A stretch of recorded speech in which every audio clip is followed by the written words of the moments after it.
What is good, ladies and gentlemen? Welcome to episode 26 of the Art Meets Culture podcast. I'm your host, Ade Sunusi, aka Sunusi the First on Gram. Welcome to another episode, a special episode. I have now managed to touch my home country of Nigeria. If you didn't know, I am of Nigerian heritage. And I was blessed enough to have a conversation with a phenomenal artist from Nigeria. He goes by the name of Yomi Bas, from the Kaduna State of Nigeria. Wow, we had one of the most powerful conversations ever, in terms of conversations, if that makes any sense. He's someone who's well-versed in reading, well-versed in his art. It kind of put me in a honored position, a blessed position rather, to know that we have a lot of resources here in our own country of London, and sometimes we take them for granted. We are truly blessed in terms of the resource we have as artists, as creators.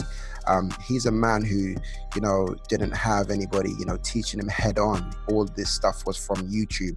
A lot of people that I spoke to have learned off YouTube, but to know that there was nothing at all in terms of resources, he literally just went direct to YouTube and learned how to perfect his special craft. You'll see it by the works that he produces, which are incredible. Like, they're so eye-catching, realistic. You feel them when you see them and view them. He's a powerful man, and he's someone who I'll be looking at heavy in the African art scene, and someone who I'll be building firm relationships on that as well. He's just great, and when you hear the conversation, you hear how he articulates himself, what he believes in, his purpose. And he had like a great take on death, in it almost, even though like, what is the great take on death? But when you hear what he says and hear what he's read, he can tell you himself. I don't want to get too into it because I want you to enjoy the podcast. But the book he recommended, I've ordered that literally now, so I hope you check that out as well. But yeah, he's a man of purpose, and I definitely respect people who are people of purpose instead of the popularity game. But he understands what he needs to do. So updates from my side and brand side. We have got a merch dropping very soon. I'm gonna put some teasers out there for it. I've worked on it already, but that's one of many things that we're looking to drop, because we're going to be dropping stuff. But if you've seen, I've been asking some questions about artists and everything like that via Instagram. I'm gonna do another one today as well. Whoever's listening to this, I'm gonna do another one today, and we're just gonna get connected. But anybody who wants to receive this exclusive piece of merch, what I would recommend is you just literally sign up to that mailing list. We're going to do a merch specifically mailing list, a product specific mailing list that that goes direct to anybody who's interested in getting any products from us. But yeah, there'll be limited products. We're not going to have these ongoing crazy sales where it's just everything available at once and forever. It's like, look, once it's gone, it's gone. Do you know what I mean? We're just, that's how we're gonna be. Do you know what I mean? Certain items like our logo tees will still be available ongoing, all made to order, but the special ones that we'll be doing, there'll be definitely one-offs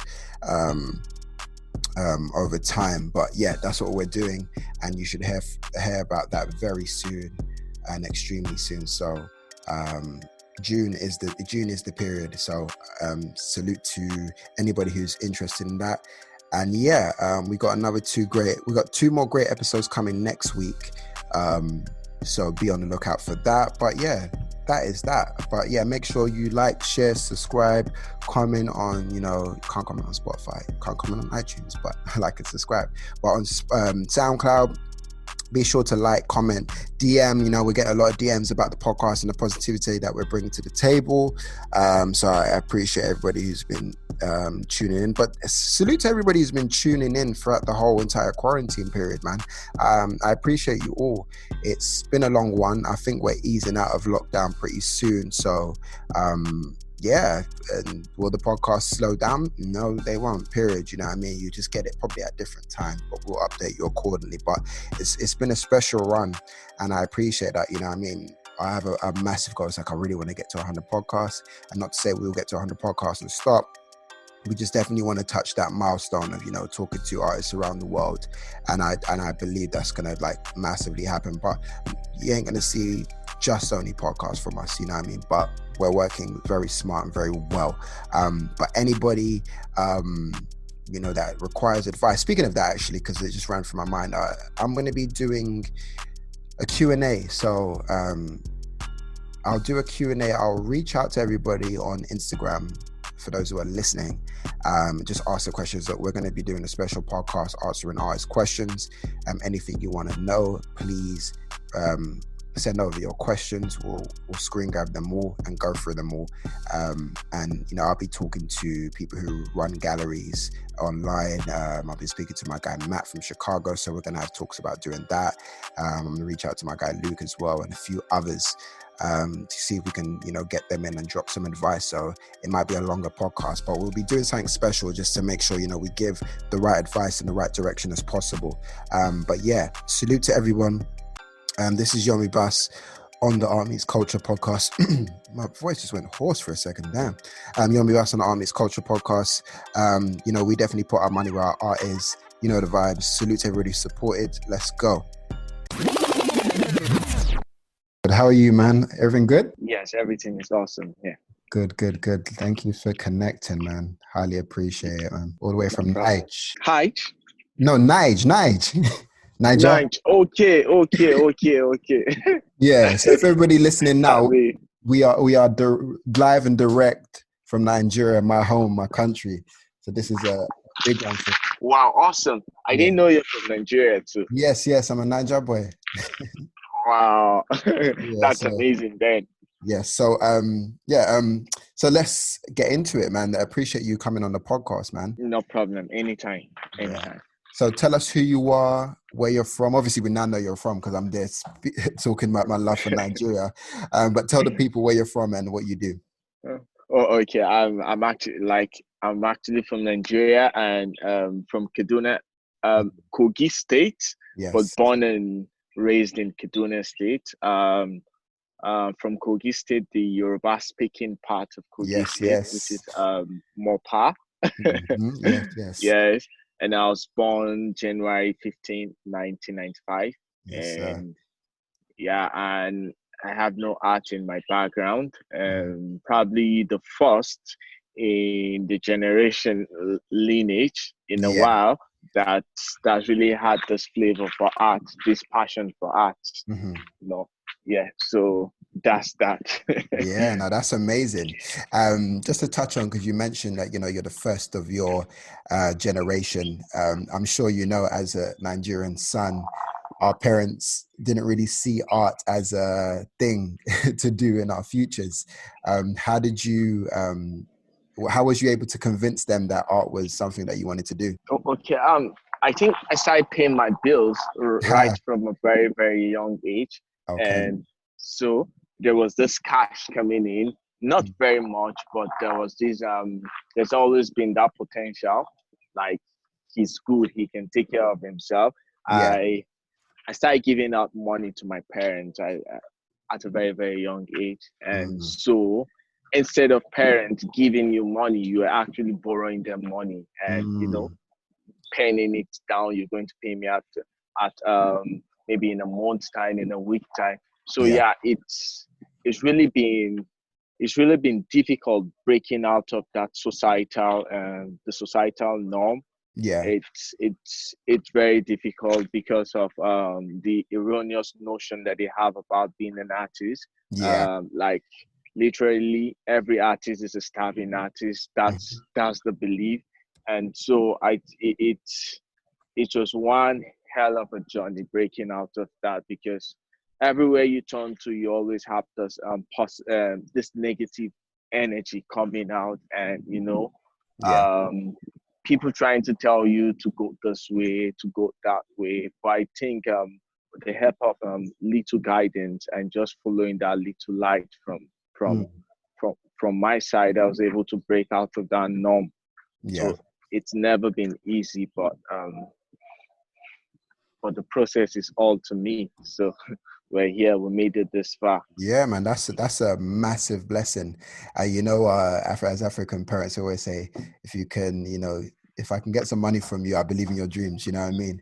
'Cause it's they at the end of the day, they just want to see us happy and making sure that we're living a good life from what we actually love doing. Do you know what I mean? Exactly. I Yeah. cite that. Yeah, Yeah. of course, of course. So Yeah. where did it all start for you, this whole art journey? Like, what were your inspirations that kicked this journey off? So started 5 years ago, and then the internet came in. I realized, and it brought a whole new opportunity for one to relate with with the end customer, the consumer. So Yeah, I stumbled upon that, and Instagram. Instagram has been existent for a while, and then I saw that as a tool to which I can use to pass out my messages.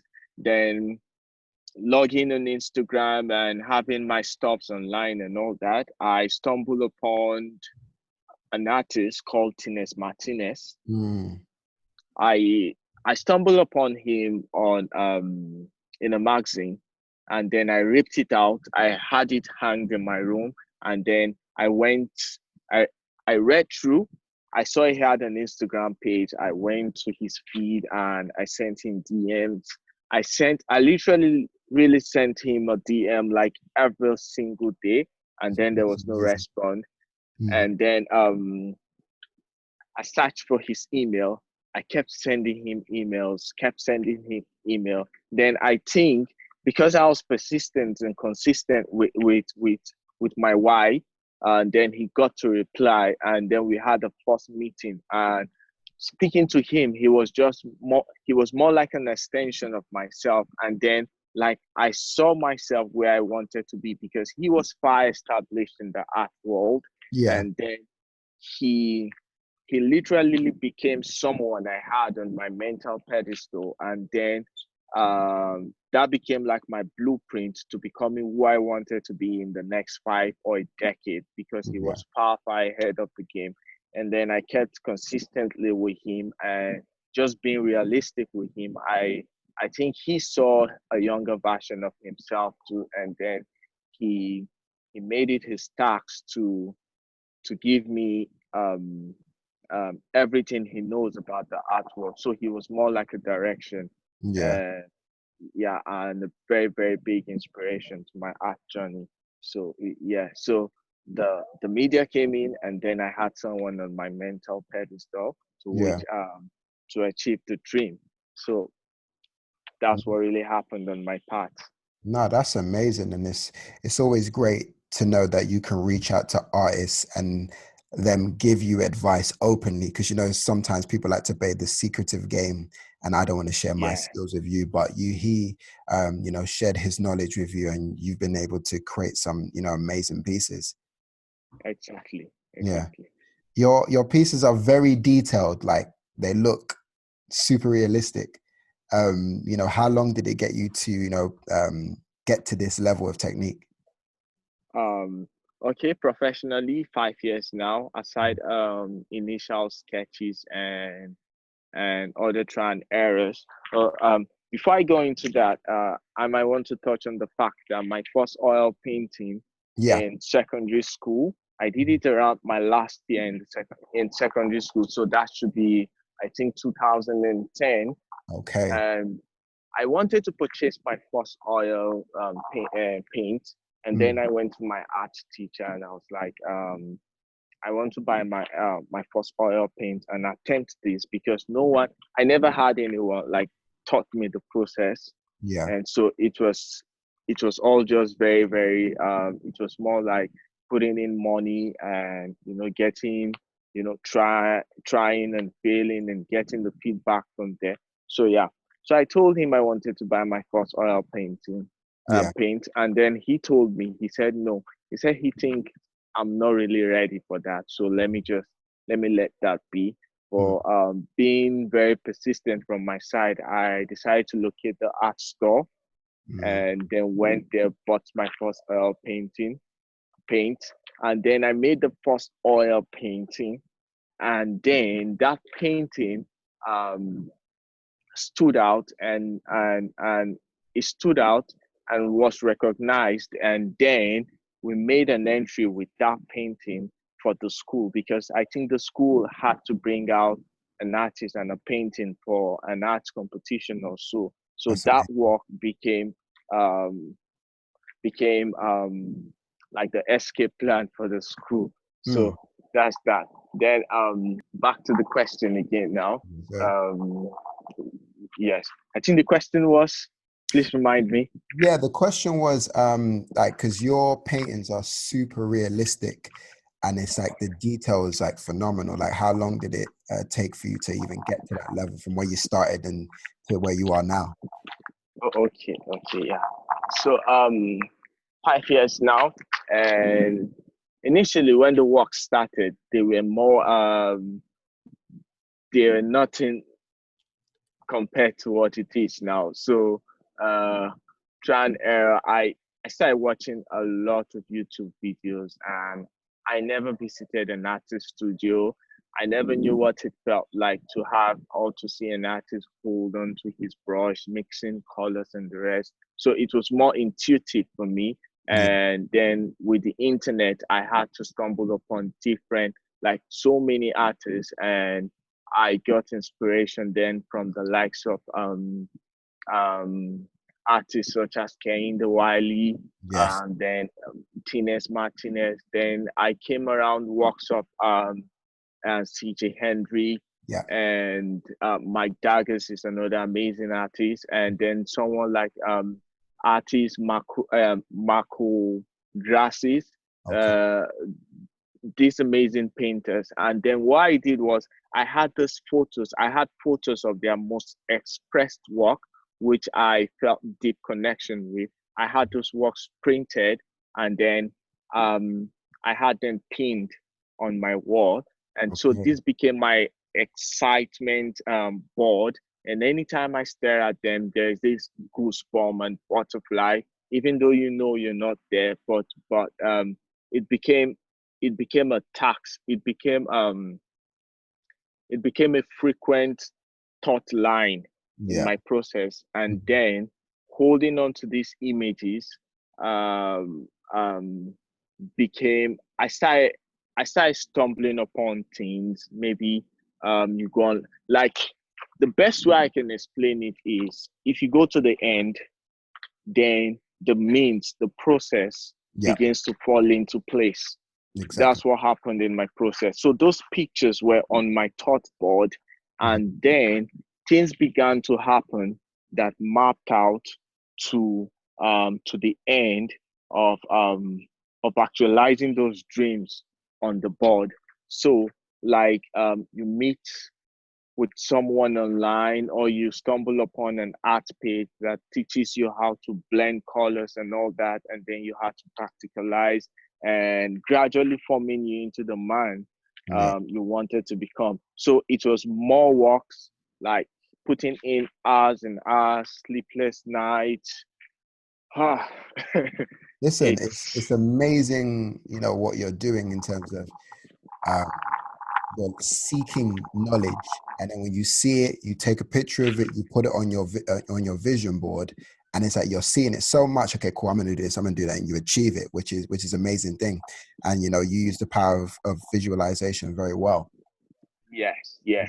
exactly. The power of visualization is Oh, for it's the sure. key in my process. Yes, No, for yes. sure, for sure. So, like in London, you have so many resources for like where we get paints, where we can go to a gallery, where we can go to a studio to paint some bits, or we paint at our home. What's it like in Nigeria? Like, what's the atmosphere for the art scene there? How is it in art is coming up? Okay. In Nigeria, I would say the art world is recently just evolving, and so Yeah, it is taking its shape. It's not. I I could tell it's much more better uh, than than how it was like a decade ago. yeah, So mindset, the norm around art and artists is gradually um, being restructured, and that's a good thing. And so we are having galleries setting up in Nigeria. So Mm. where I live presently in Kaduna, Yeah. um, there are no art galleries there. Mm. So we basically have just the art stores, so no art galleries. So what I do most of the time is sometimes I take short trips and vacations. So maybe like Abuja and Lagos, I go for maybe a couple of weeks, and then I try to visit as much gallery as I can, just to Yeah. get those muse and the excitement going in my head. And so yeah, so those platforms are recently coming up, and I think they're gaining support from um I wouldn't say from the government. They are beginning to get the support from the media Yeah. and then the artist himself. So it's like a society is being formed around this. So I believe art is gradually taking form and things are getting better in Nigeria. So I think the next 5 years is going to be better than what it is today, and the next decade is going to be much more better than the last decade. Oh, for Yeah. sure. So And it's that's my thought on that. yeah, and it's amazing to see because when I was in Nigeria last, my dad took me to a market and there was nothing but young people painting. And it's like, I wanted to Okay. purchase everything. My dad was like, oh, we can't purchase now. Why do you want painting? He was saying anything. So I was like, okay, then Awesome. I'll leave it. But it was these youngsters just painting these beautiful images of the culture, Black empowerment. It was beautiful. So now Amazing. years later, I now see a lot of artists from Nigeria on my page, and it's like I save their work and I get in contact with them. Then I found out that one of my friends, he's involved in a platform called RX Lagos.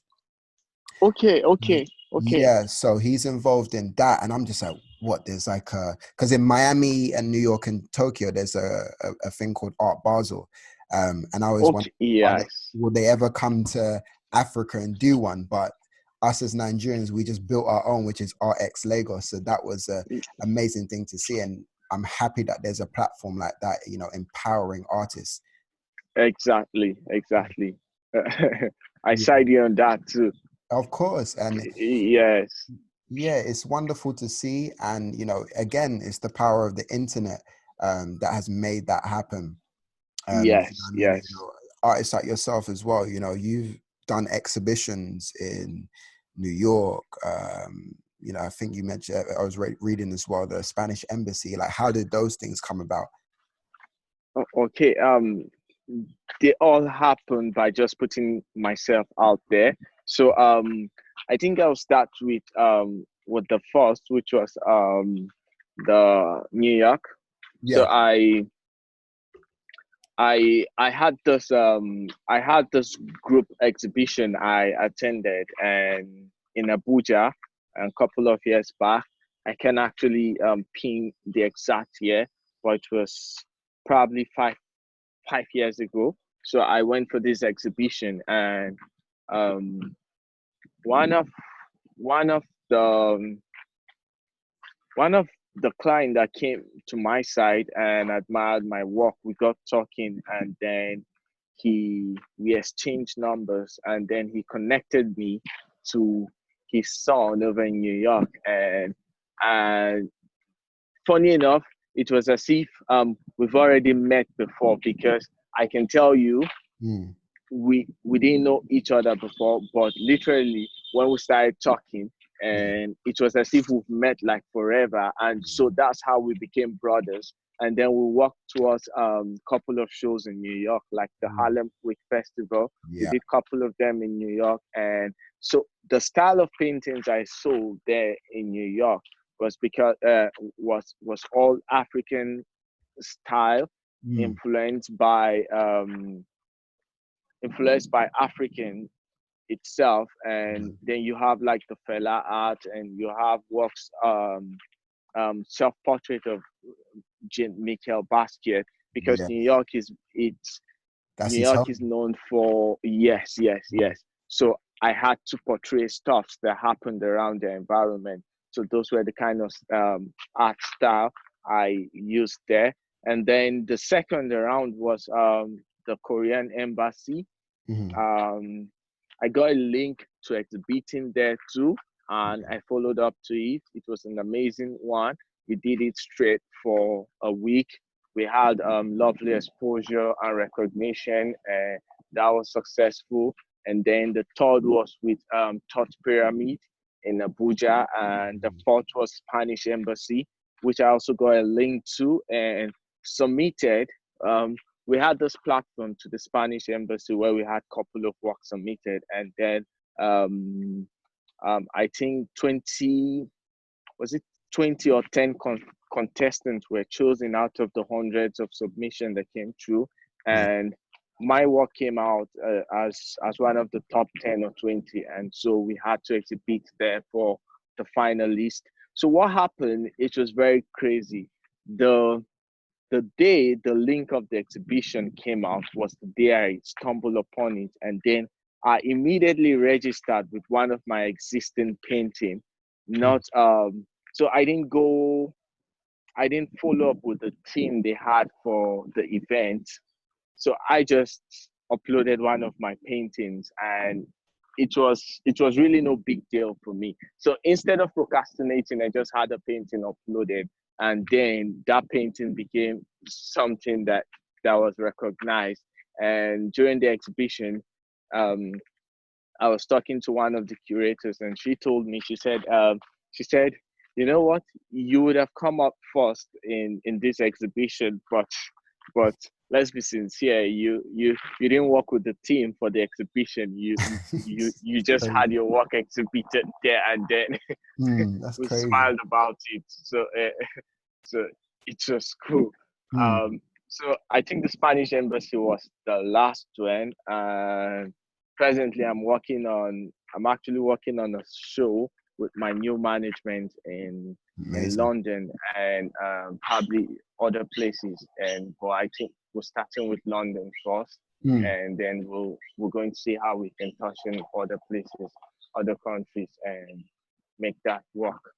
Yeah, no, that's Yeah. amazing. And you've literally just touched the world um, through just sheer ambition and just being on the internet and learning, do you know what I mean? Which is something that many won't do who don't like pay attention to their craft, but you literally zoned in and paid attention to your craft and persisted throughout. So that's amazing for you, bro. Thank you. Thank you. No worries. Yeah. So how has management helped you and supported you through your current career? Okay. Management it's a very good thing. It it takes away the mental stress and helps you just focus on getting work done and makes you focus more on creativity, and Yeah, then you don't have to worry much about the business aspect of it. yeah, Notwithstanding, I went out of my way starting off because it's one thing to become an artist, and then it's another thing to understand the business aspect of art. yeah, So I went all in on all this platform, and so I can speak now and not say I'm ignorant on some grounds, yeah, because I can actually market my paintings. I know how to bargain. I know how to price my paintings. I know how to speak to my clients, and the business, the market of it, I had to learn that on my own. And mm, so when the agent came in, and I was like, wow, that's cool. You guys should just do that aspect and let me focus more on my creativity. And so that's a relief to me. yeah, Uh, yeah, so it really helped me to just focus on doing me, and and not worrying about other things, because they have to look for shows, they have to put your name out there, they have yeah, to do a lot of all these things that if you were to do as an artist, it probably would have slowed your career. because it's like climbing a mountain with so much loads on you. And so the time it's going to take you to get there, it's a lot compared to if you're going light, just you alone. Yeah. So I see that as a metaphor for what's going on now. So agency and management, I think it's amazing, especially when you have the right ones who, Exactly. yes, who really understands your career and understands your why factor. Because I feel people don't buy what you do, they buy why you do it. So I'm trying to sell my why, like every time I do my paintings, every time. And so I think my agent, so far so good, they understand the why factor, and they just let me be me and just do me. Yeah, no, that's Yes. powerful. And one thing I live by is like, what is my why? And like, what my why is on changing people's lives and inspiring people. What Okay. is your why for when you do art? What is the main why that kind of drives you? Okay. I'm someone that's deeply um I think just being aware that I'm a human being and contemplating my mortality, Mm, knowing that, for example, knowing that we've done nothing but we've all been dealt with a death sentence, and so we are going to die. Just the awareness of my mortality, I yeah, think is a huge motivation to my process. So massive. it's more yeah. So I've been this guy that's been driven by oblivion, so literally a state of being forgetful, Hmm. or yeah. So oblivion has guided me. I always thought to myself, what do I want to be remembered for? Because I don't want to be someone who just graced the earth and then he was never thought of, which is I probably very narcissistic, but No, it's the truth. I had that same conversation with my friend yesterday. It was like, what are we going to be remembered for? Like, we need to be remembered for something, and at least because it's like people remember Biggie, Tupac, Nelson Mandela. They're human beings who exactly. had impact on this earth. They didn't go in as narcissists and think, oh, everybody has to know me, but their job, Yes. their their purpose, and their whys have kept them immortalized in this world. Exactly, exactly, Mm. exactly. Yes. No, So 100%. yes. So oblivion is actually been a key for me, and then aside my mortality, um, I think um, okay. There's this notion by Ennis Bacon. I don't know if you've heard of him. No. Um, he wrote the amazing book called The Denial of Death. So that was one of the first book I I read starting my career. Yeah. So I I really related to the book because he said we human beings he said we're in a quite unique position to ponder the infinite. Mm, With our mind, we could ponder infinity, but yet we're housed in this breath gasping, decaying body.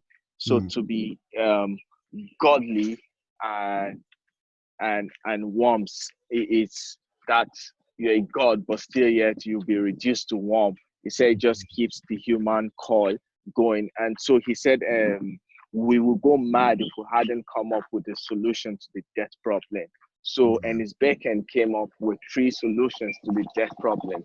One Mm, he called the religious solution to the death problem. He said for humans to deal with their mortal core, we had to create like a life after, something we hold on to, and that reduces the degree at which we're haunted by our mortality. And then the second, so the first, which is the religious solution, people held on to it for a while. Then, to an extent, as human beings and as the world evolved, we had to come up with another solution.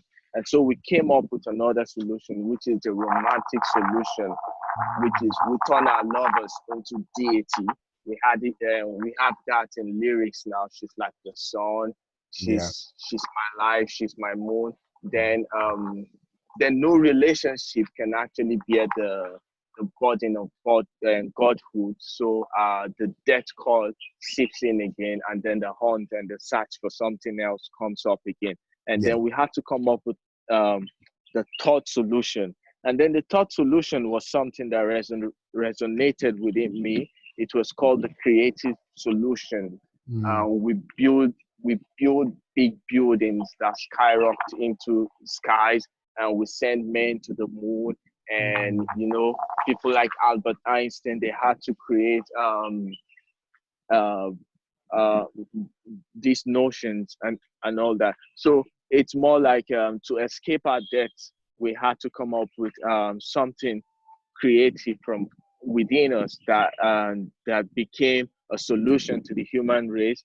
Mm. And that was a big escape for me. So I related more to that. And then I told myself, maybe if I could just create this piece of art, which is an extension of myself, then it makes the sadness less acute for me. Because if I can show you what I felt or thought when I contemplated an idea, then it makes my sadness less acute. So I had to really sit down into myself and, get to know myself Yeah. before like bringing out something from me. So it's like the foundation stone of all knowledge, and know thyself. So if you Sean Tzu's said in Art of War, if you don't know yourself or your enemy, you lose every battle. So I felt to win this battle of life, and I had to know myself. So I had to come up with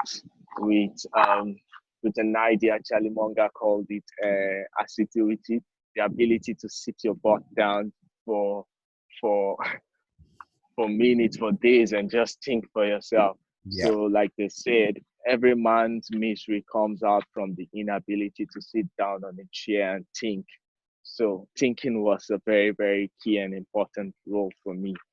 Amazing. You've just Yeah. blown my mind with that book. I've literally put it in my basket on Amazon right now whilst we were talking. It's Awesome. like, I have to get this book Awesome. because it was because it's like it's very hard for like people to think of their death because we know we don't have all the time in the world, but when you start Yes. pointing out things that that have helped us cope throughout the years from your church, religion, whether it be Muslim community, to putting that amazing godly entities into your loved ones and everything like that, and then now the creative element. Do you know what I mean? So I'm definitely gonna pick that book and read that as soon as Awesome. I get that. And you mentioned the Art of War as well, a book Yes. and that I've read and studied, and also watched a couple of visuals on it. And what else are you reading, man? I'm intrigued. I started investing into books when I started my career. Yeah. So I didn't have much of a lifestyle. I think you can accuse me of having a lifestyle Based if, on if, Instagram. yeah, like if you play back, there is Mm. just nothing there. So it was always me just putting in the work and buying books. I had over presently I have over 500 PDF books in my laptop, and Wow. I'm building a mini library from when I started till now. I think I have about 100 or 100 plus books in my library. They're gonna microwave me, so that's weird. I'm half. I've got 50 books I can see right now. But yeah, I need to step it up and read more. So I've got. You don't do audiobooks, do you? I do audiobooks. Yeah, I've got I a bunch of those as well. Yeah. Wow, audiobooks is something else for me. I Mm. think I've done more than 10,000 hours of audiobooks. Wow. Wow, that's amazing. Yeah, so audiobooks has just been amazing. It's Mm. been amazing. Yeah, Yeah. so what I actually did is Aristotle called this eudaimonia. He called it the five pillars of the good life, eudaimonia. He said Mm. health, wealth, love, and happiness. Yeah. And so any human that wants to have an amazing life, he has to figure those things out: health, wealth, love, and happiness. So what I did was I bought books around those four pillars of happiness: Wow. health, wealth, love, and then happiness. So all my books I have, they are keyed around these things. And so I think that was a starting point for me to know Yeah. thyself and and to really figure out the good life for myself. Mm. So all my books are just around this five pillars. That's wicked that you've put it in those orders. Because I look at my collection, it's more inspirational books than anything. But now it's just like, have I got a couple books for happiness? Have I got um a couple of books for like love and everything like that? It's like all these things that are important to you should definitely get knowledgeable on, and you've done that very well. Exactly. Mm. Yes. Yes. That's amazing. Um, So you've been doing art for a very, very long time. Where do you see yourself, in the coming years? Um, okay. I I don't think I have a definite answer to that because Okay. I'll tell you why. Mm. Um, if something were to happen right now, maybe an event. I lost my dad three years ago, Sorry to hear. and yeah, so that was when I was just beginning to hold ground. Like I hadn't the slightest idea like what was going to happen next, and that turmoil came in, and um, that stuff that came in form of of death became a stepping stone for me because I made some decisions that period that Yeah. mapped out to where I am right now. And so I give that as an example to paint an idea because if I tell you where I want to be in the next 10 years, and then something else happens, comes in tomorrow, Yeah. maybe a loss of someone, or maybe loss of wealth, any crisis can Yeah. come in as a disguise and happen. That might trigger my choices that will lead to another path. But what I know for certain that isn't going to change is this: I want to impact so much, not so much. I want to impact the few that are meant to impact by just finding out the truth for myself. Yeah. So if I can do that and then extend the lenses to someone else and say, yeah, this is why I went to hell to find, and now I'm giving it out to you, and then so the journey for them starts from my end with what I gave to them, and then I can shorten I can shorten the distance for them. I Mm. don't know if I'm making any sense. Now you're making pure sense. You want to help bridge the gaps. Yes, So if someone's coming after you, like a young kid, same situation as you, and they were like, how do I get over there? I want to be like that. You've essentially, helped him with the bricks on the road so they're smoother for him to come in and get that. exactly. Yes, Mm. 1,000%. Yeah. 1,000%. Yes. No, So that's wicked. that's more like it. And then something I have on my vision board is I think the struggle for human is to the struggle for every human is to awaken. And I see this whole life as a dream because um, everyone is dreaming something. Everyone is dreaming, maybe dreaming wealth, dreaming success. And as we all know, success varies with individuals.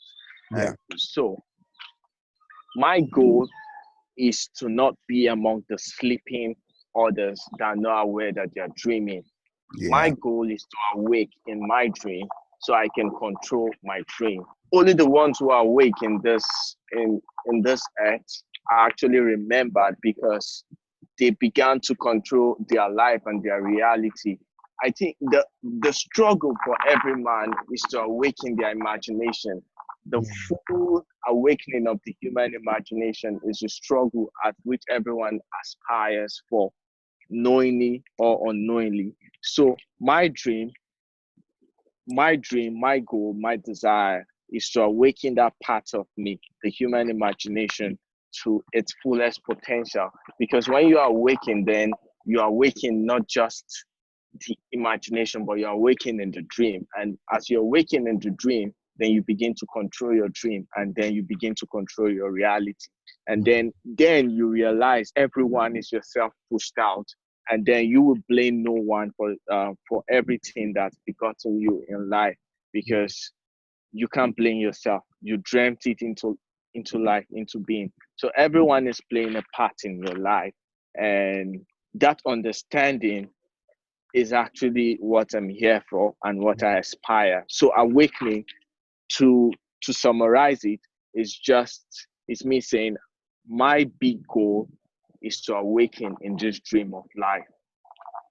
Wow, powerful. That was like a powerful statement that I would want to end on, but I like, no, I want to keep going, man. I want to, see what you can give, to like young up and coming. So to the young artists who are coming into this game, from Africa, from around the world, what advice would you give them in their journey to art?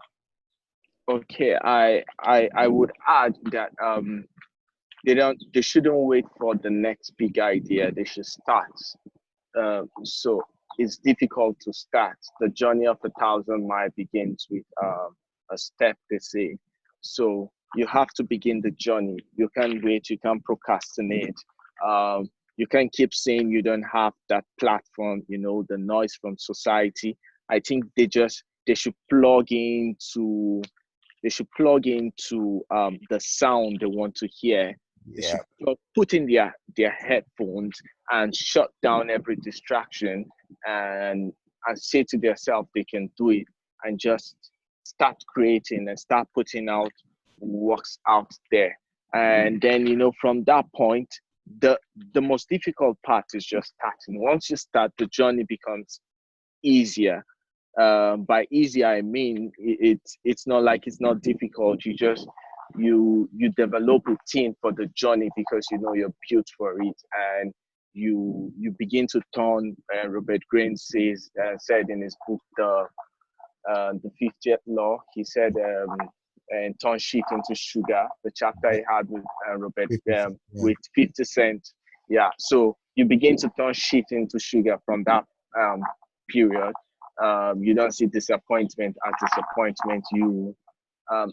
And that's the crazy thing. I think you can actually pin event as being good or bad. Yeah. The bad event that you thought happened to you might just be the stepping stone to 1000%. bringing out, to bringing out the next big thing. So yeah, they should just keep creating and keep putting their works out there, and keep putting their stuff there, and then just trust on the power of the universe, and that everything is working for them in their direction. I think that switch in mindset,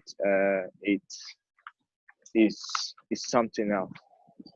No, that's powerful. Literally, a very powerful thing to hear.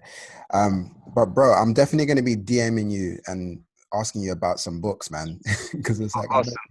I know you've got a library of stuff that I probably haven't read yet, and I'm an avid reader. But again, Awesome. thank you so much for coming on the platform. Do you know what I mean?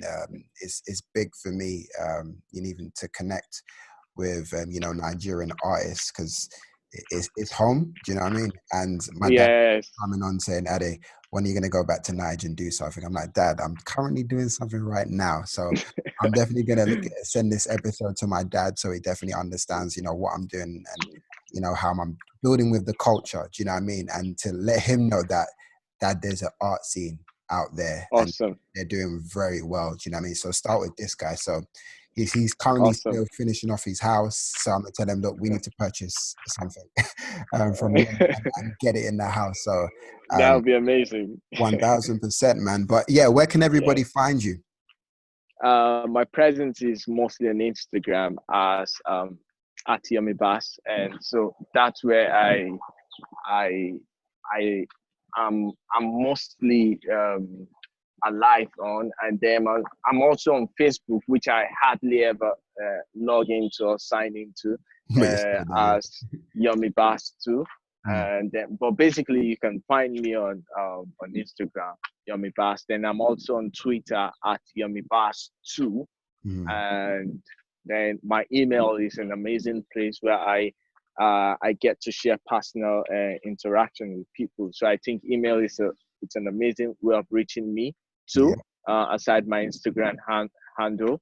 And so email, and then my website too. You can visit me on my website www.yomibasart.com. Amazing, bro. Thank you so much, Yeah, man. I appreciate that highly. I appreciate this too. It's Love, bro. yes, All right, man. it's amazing too. Definitely. All right, you take care. Yeah. Okay, you too. You All right, too. bye. Thanks for this. Yeah. Bye.